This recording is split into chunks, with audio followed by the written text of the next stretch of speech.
Akin na nga yan.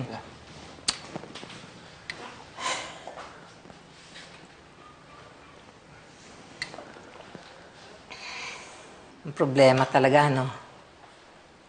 Ibang klaseng manira ng buhay.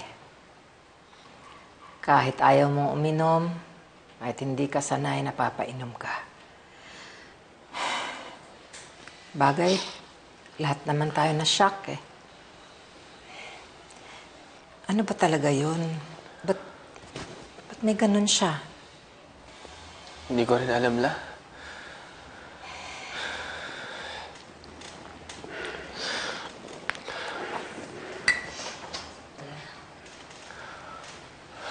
Kaya pala ano? Kaya pala kapag hinahawakan ko siya,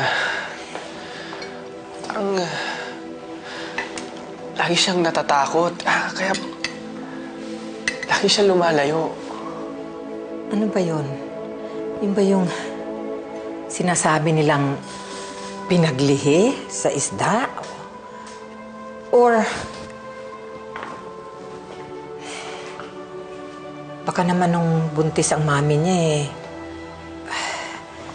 kung ano-anong iniinom niyang gamot, kaya naapektuhan. But you know what? Siya lang ang makakasagot sa lahat ng tanong natin. Kausapin mo siya.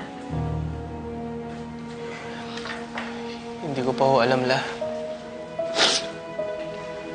Basta magpapalipas po muna ako.